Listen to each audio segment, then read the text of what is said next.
భాష అంటే భాషించేది భాష. మానవుని భాషించే మృగం అన్నారు. మానవుడు కూడా ఒక జంతువే. మానవుని యొక్క హావభావాలను అభిప్రాయాలను వ్యక్తం చేయడానికి భాష అనేది దోహదపడుతుంది. మరి తెలుగు భాష అనేది భాష అనేటువంటి ఒక ధాతువు నుండి ఉద్భవించినదే తెలుగు భాష. మరి ఇప్పుడే మనం తెలుగు భాషను చూస్తున్నాం, చదువుతున్నాం, నేర్చుకున్నాం. మరి అధికారిక భాష తెలుగు భాష. మరి తెలుగు భాషలో అనేక రకాలైనటువంటి ప్రక్రియలు ఉన్నాయి. అవన్నీ కూడా మీకు తెలుసు. వాటిల్లో ముఖ్యమైనటువంటివి, చెప్పుకోదగినటువంటివి గద్యము, పద్యము, నాటిక, కథ, కథానిక, నవల, ఏకాంకిక, గజల్ మొదలైనవి ఈ తెలుగు ప్రక్రియలో ఉన్నటువంటి అంశాలు. మరి ఇందులో గద్యాన్ని రచించేటువంటి వాళ్ళని మనం రచయితలు అంటున్నాం, పద్యాన్ని రచించేటువంటి వాళ్ళని మనము కవులు అంటున్నాం. మరి కవుల్లో చాలా మంది మీకు తెలిసిన కవులు ఉన్నారు ఫ్రెండ్స్. మరి కొంతమంది కవుల పేరు చెప్తారా?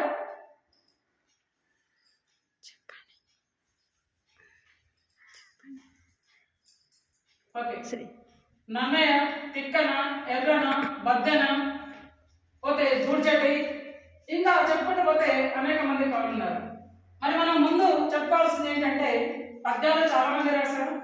మరి పద్య రచన చేసినటువంటి వాళ్ళలో చెప్పుకోవాల్సింది మనం ఈరోజు చెప్పుకోబోతున్నది శతక పద్యాల గురించి మనం నేర్చుకుంటున్నాం, చెప్పుకోబోతున్నాం. ఏ పద్యాల గురించి? శతక పద్యాలు. మరి శతక పద్యాలు రచించిన వాళ్ళలో కూడా చాలా మంది కవులు ఉన్నారు.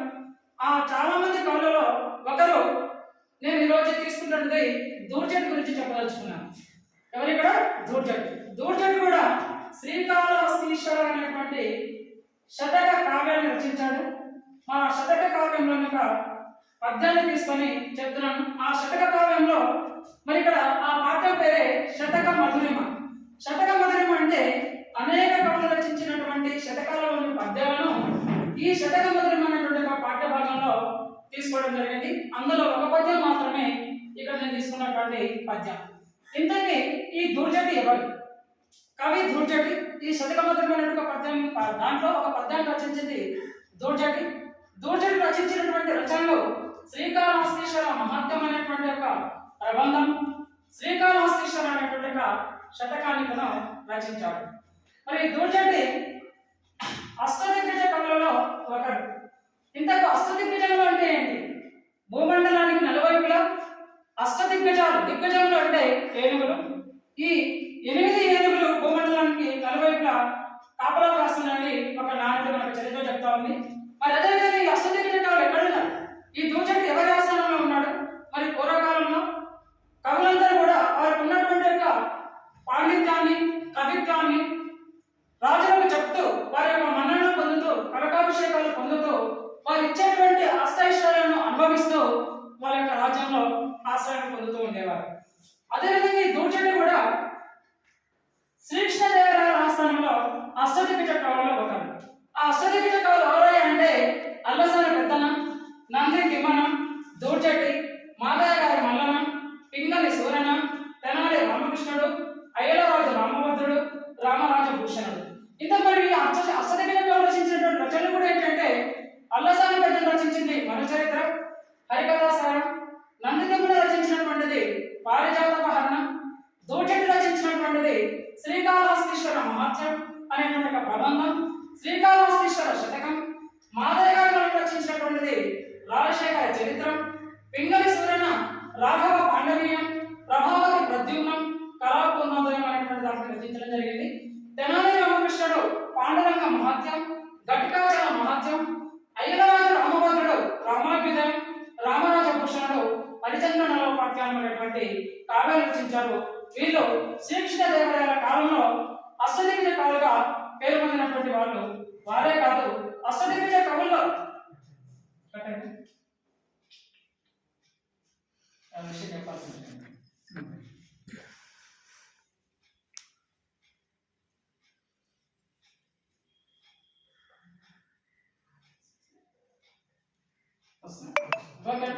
మేడం, మధ్య సిగ్నల్స్ పోతుంటే కొంచెం క్షమించాలి. అయితే ఈ అష్టదిగ్గజ కవుల గురించి చెప్పుకున్నాం. మనం అష్టదిగ్గజ కవులు రచించినటువంటి రచనల గురించి చెప్పుకున్నాం. ఈ అష్టదిగ్గజ కవులకి మరొక పేరు కూడా ఉంది, ప్రబంధ కవులు అని కూడా అంటారు. ఈ అష్టదిగ్గజ కవులను ఏమంటాం మనం? ప్రబంధ కవులను కూడా అంటాం. ఇంతకీ ప్రబంధం అంటే ఏంటి? ప్రకృతిష్టమైనటువంటి బంధం కలిగినటువంటిదే ప్రబంధం. అందుకే వీళ్ళను ఏమన్నారు? ప్రబంధ కవులు అని చెప్పి అన్నారు. ఇంతకు మీరు ఎవరి కాలంలో ఉన్నారనుకున్నామా? విజయనగర సామ్రాజ్యాన్ని పరిపాలించినటువంటి శ్రీకృష్ణదేవరాయల కాలంలో ఈ అష్టదిగ్గజ కవులు పనిచేశారు. మరి ఈ విజయనగర సామ్రాజ్యాన్ని పరిపాలించినటువంటి వంశాలు చాలా ఉన్నాయి. మొట్టమొదటిసారిగా 1136 నుండి 1485 వరకు సంగమ వంశం పరిపాలించింది. తర్వాత సాల్వ వంశం, తులువ వంశం, తర్వాత అరవిట వంశం. మూడవ వంశం అయినటువంటి తులువ వంశంలో మూడవ వ్యక్తి అయినటువంటి ఏ గ్రేటెస్ట్ ఎంపరర్ శ్రీకృష్ణదేవరాయలు. గొప్ప చక్రవర్తి ఎవరై అంటే శ్రీకృష్ణదేవరాయలు.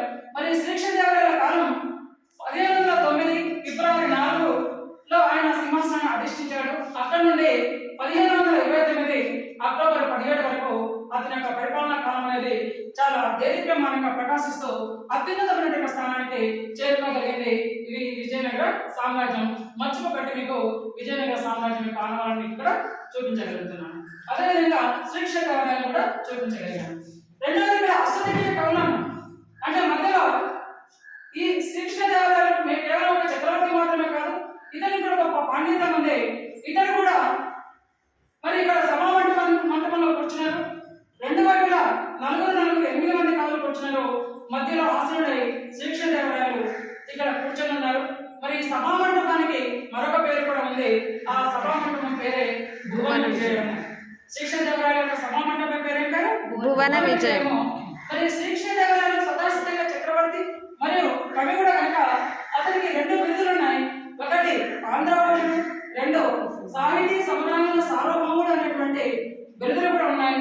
ఇతడు ఆముక్త మాల్యద అనేటువంటి ఒక ప్రబంధ కావ్యాన్ని కూడా రచించాడు. ఇంతగా ఆముక్త మాల్యద అంటే ఏమిటి?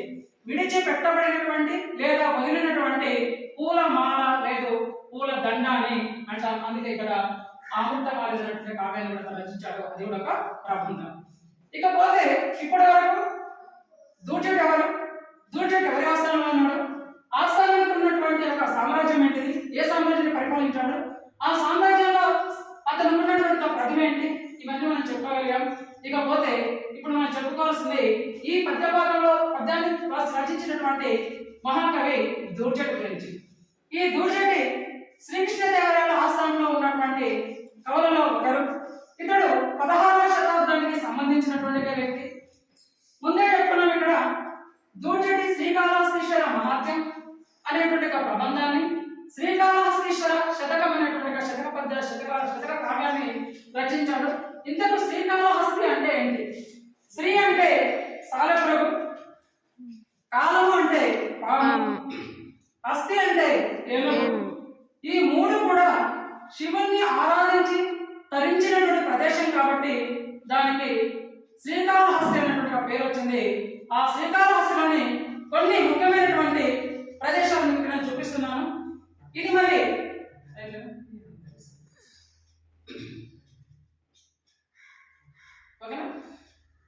శ్రీ అంటే సాలెపురుగు, కాలము అంటే పాము, హస్తి అంటే ఏనుగు. ఈ 3 కూడా శివుణ్ణి ఆరాధించి తరించినటువంటి ప్రదేశం కాబట్టి ఆ ప్రదేశానికి శ్రీకాళహస్తి అనేటువంటి ఒక పేరు వచ్చిందని మనకు చరిత్ర చెప్తా ఉంది. మరి ఇక్కడ కొన్ని మనం ఈ శ్రీశైలం అనేటువంటిది శ్రీకాళహస్తి అనేటువంటిది మనకు చిత్తూరు జిల్లాలోని శ్రీకాళహస్తి అనేటువంటి ప్రదేశంలో ఉంది. అది ఆంధ్రప్రదేశ్ జిల్లా మన భారతదేశంలోనే ఉండడం అనేది గర్వించదగిన విషయం. మరి ఇంతకు ఇతను ఏమన్నాడు? దూర్జటి కూడా మరి పూర్వకాలం వరకు కవులందరూ కూడా రాజుల యొక్క ఆస్థానంలో ఉంటూ వారు రచించినటువంటి రచనలన్నింటినీ కూడా రాజులకే అంకితం చేస్తూ వచ్చారు. కానీ ప్రత్యేకంగా చెప్పగలిగింది దూర్జటి మాత్రం రాజులకు అంకితం ఇవ్వలేదు. ఎందుకంటే దాని అర్థం ఏంటి తెలియదు, కానీ రాజాస్థానంలో ఆశ్రయం పొంది కూడా అతడు తాను ఇష్టపడినటువంటి ఇష్టదైవమైనటువంటి శివునికి మాత్రమే అతను శోభాపురం మనకి ఇక్కడ తెలుస్తుంది, శివునికి మాత్రమే అంకితం చేశాడు. అందుకే తాను రచించినటువంటి రచనలో తాను ఆశ్రయం ఇచ్చినటువంటి రాజుకు అంకితం చేయకుండా తాను ఇష్టపడినటువంటి ఇష్టదైవమైనటువంటి శివునికి అంకితం చేశాడు. కాబట్టి అతడు శివభక్తుడని మనకు చెప్పకనే చెప్తున్నారు. ఇతడు మరి ఆ విధంగా దూర్జటి తాను చెప్తున్నటువంటి సమయంలో ఒక సాహసాలు ఉన్నటువంటి ఒక వ్యక్తి, రాజు ఆస్థానంలో ఉండి కూడా రాజుకు అంకితం ఇవ్వకుండా అతడు తను మెచ్చినటువంటి తాను ఆరాధించినటువంటి దైవానికి అంకితం ఇస్తూ ఒకనొక పద్యంలో చెప్తాడు. ఏమని? రాజుల మంతుల వారి సేవ నరక ప్రాయం అనేది మీకు చదివి వదిలేస్తానండి. రాజుల మంతుల వారి సేవ నరక ప్రాయం, వారించు అమోజాక్షి చత్రంతయాన తొలగి కుషాదులాత్మ పరిత్యజింతురు వృధా విజంబులు తదపేక్ష చాలు పరితృప్తి పొందితి జ్ఞానలక్ష్మి జాగ్రత్త పరిణామం విమోదయతో శ్రీకాళహస్తీశ్వర. ఓ శ్రీకాళహస్తీశ్వర, ఏమన్నాడన్నా? రాజుల భక్తుల వారి సేవ నరక ప్రాయము. రాజులు ఐశ్వర్యం చేత, సంపద చేత స్వతహా సిద్ధంగా వాళ్ళు మదబలం కలిగినటువంటి వాళ్ళు, అహంకారం కలిగినటువంటి వాళ్ళు, గర్వం కలిగినటువంటి వాళ్ళు, వాళ్ళకు సేవ చేయడం అనేటువంటిది వారి సేవ నరక ప్రాయము. వాళ్ళకు సేవ చేయడం అనేది నరకంతో సమానమైనటువంటిది. వారిచ్చు అమోజాక్షి చతురంతయాన తొలగి కుషాదులాత్మ అంటాడు. వారు మేము ఇచ్చినటువంటి వారు చేసేటువంటి సేవకు ప్రతిఫలంగా వారు ఇచ్చేటువంటి అంబోజాక్షి, అంబుజం అంటే పద్మం. మరి పద్మం ఏ విధంగా అయితే దేదీప్యమానంగా ప్రకాశిస్తుందో, అక్షులు అంటే కళ్ళు అంటే ఏ విధంగా ఈ యొక్క పద్మం దేదీప్యమానంగా ప్రకాశిస్తుందో అదే విధంగా అంబుజాక్షి అంటే అంబుజం వంటి అక్షులు కలిగినటువంటి అంటే కనులు కలిగినటువంటి పరిచారికలను ఇచ్చినప్పటికీ, చతురంతయానం చతురంత అంటే ఇక్కడ ఊరేగడానికి పల్లకీలను ఇచ్చినప్పటికీ, తురగములు అంటే గుర్రాలకి ఆనందంగా వీరవిహారం చేయడానికి ఇవన్నీ భూషణాలుగా ఇచ్చినప్పటికీ, అంటే ఇవన్నీ అలంకారప్రాయంగా మేము చేసినటువంటి సేవకు ప్రతిఫలంగా ఇచ్చినప్పటికీ వీటన్నిటి చేత నేను పరితృప్తి పొందితి అంటే తృప్తి చెందాను. కానీ ఏమైంది? ఇవన్నీ కూడా దేని కలిగిస్తాయి? సంసారం అనేటువంటి ఒక సుఖాన్ని ఇచ్చి తిరిగి దుఃఖాన్ని మాత్రం కలిగించేటువంటివి ఇవన్నీ కూడా. కాబట్టి ఓ శ్రీకాళహస్తీశ్వర, నాకేం కావాలన్నాడు? జ్ఞాన లక్ష్మీ జాగ్రత్త పరిణామం విమోదయతో శ్రీకాళహస్తీశ్వర. అయ్యా, నాకేం కావాలి? జ్ఞానం అనేటువంటి సంపదనివ్వండి. లక్ష్మి అంటే సంపద. జ్ఞానలక్ష్మి అంటే జ్ఞానం అనేటువంటి సంపదనిచ్చి జాగ్రత్త పరిణామం విమోదయతో శ్రీకాళహస్తీశ్వర. అందులో నుంచి ఆ జ్ఞానం అనేటువంటి సంపద నుంచి ఆ జ్ఞాన సంపద నుంచి కలిగేటువంటి మోక్షాన్ని నాకు ప్రసాదించుమయ్యా ఓ శ్రీకాళహస్తీశ్వర అని చెప్పి అతడు మరి రాజు యొక్క ఆస్థానంలో ఉండి కూడా ఆ పద్యాన్ని రచించగలిగాడంటే, రాయగలిగాడంటే మరి అంత గొప్ప వ్యక్తి, అంత ధైర్య సాహసాలు కలిగినటువంటి వ్యక్తి ఎవరు అంటే మనకు దూర్జటి అని చెప్పుకోవచ్చు. ఇది ఈ పద్యం మరి ఇక్కడ శతకవదనమైనటువంటి ఒక పద్య భాగంలో ఉంది. ఇది 10th క్లాస్ లో ఉంది. ఊరూరం జల్లల్ల భిక్షమిడరో ఉన్నం గుహల్ కల్గరో చిరానీకము విధులందరగదో సీతామృత సచ్చా పూరం వేర్లవారదో తపసలం బ్రవంగమీ వాపవో చేరం బహుదురేడ రాజుల జనం శ్రీకాళహస్తీశ్వర. శ్రీకాళహస్తీశ్వర, ఓ శివుడా, ఓ దేవుడా, ఓ భగవంతుడా, ఊరూరం జల్లల్ల భిక్షమిడరో. ఆకలేసినప్పుడు ఊరూరం గ్రామాన పల్లెపల్లెలో ఎవరిని అడిగినా వీటికి అన్నం అనేది భిక్షగా పెడతారు. అంటే మానవుడు జీవించడానికి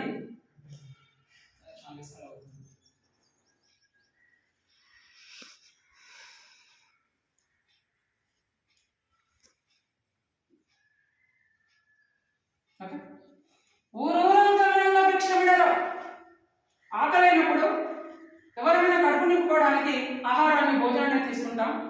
ఊరూరం అంటే ప్రతి పల్లెలో, ఏ పల్లెలో ఎక్కడ ఎవరిని అడిగినా కడుపు నింపుకోవడానికి భిక్ష అనేది, ఆహారం అనేది భిక్షగా వేస్తారు. ఉండని గుహలు, మానవుడు నివసించడానికి ఏమున్నాయి? గుహలు అనేవి ఉన్నాయి. చీరానీకం వీధులందరూ, చీరానీకం అంటే ఇక్కడ ఊరు అంటే గ్రామం, చీరానీకం అంటే దుస్తులు లేదా వస్త్రములు. అంటే ప్రతి మనిషికి కావాల్సింది నివసించడానికి ఇల్లు, కట్టుకోవడానికి బట్ట, తినడానికి తిండి. ఈ 3 ప్రతి మానవుడికి కనీస అవసరాలు. కాబట్టి ఊరూరం జిల్లాల్లో భిక్ష విడరు. ఏ ఊరిలో తిరిగినా, ఎక్కడ అడుక్కున్నా ఎవరైనా భిక్షగా ఇంత ఆహారం అనేది ఇస్తారు. ఉండని గుహలు నివసించడానికి గుహలు అనేవి ఉన్నాయి. మరి మన భాషలో ఇల్లు అని అనుకోవచ్చు, నివాసం అని అనుకోవచ్చు. చీరానీకము వీధులందరి కదా.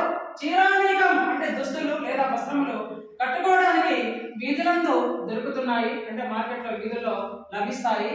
సీతామృత సత్యవాహ పూరం పేరులవారు. సీతామృతం అంటే సీతా ప్లస్ అమృతం, సీతామృతం సవర్ణదీర్ఘ సంధి. సీతామృతం శీతలం అంటే చల్లనైనటువంటి, అమృతం అంటే తీయనైనటువంటి, స్వచ్ఛవాహ స్వచ్ఛం అంటే స్వచ్ఛమైనటువంటిది, పూరం అంటే నది, పూరం అంటే నీరు, ఏరులం పారదో, ఏరు అంటే నది పారదో ప్రవహిస్తుంది కదా. తాగడానికి ఏం కావాలి? ప్రాణం నింపుకోవడానికి నీరు అనేది చాలా అవసరం కాబట్టి ఆ నీరు అనేది ఎక్కడ దొరుకుతుంది, ఎక్కడ లభిస్తుంది? చల్లనైనటువంటిది, అమృతం లాంటి తీయనైనటువంటిది, స్వచ్ఛమైనటువంటిది నీరు అనేది మనకు నదుల్లో ప్రవహిస్తుంది. ఎక్కడ ప్రవహిస్తుంది? నదుల్లో ప్రవహిస్తుంది. తాపసులను కాపాడడానికి, రక్షించడానికి రక్షణ కవచంగా ఉండే ఉన్నావు కదా. ఓ ఎవరిక్కడ? శ్రీకాళహస్తీశ్వరుడా.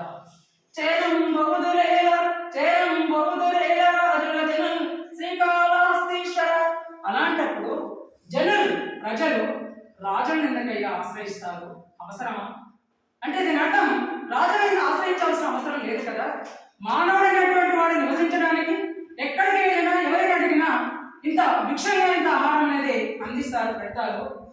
ఉండడానికి గుహలలో నివసించడానికి గుహలు ఉన్నాయి. చీరానీకము వీధులందరి కదా కట్టుకోవడానికి అయిపోతుంది.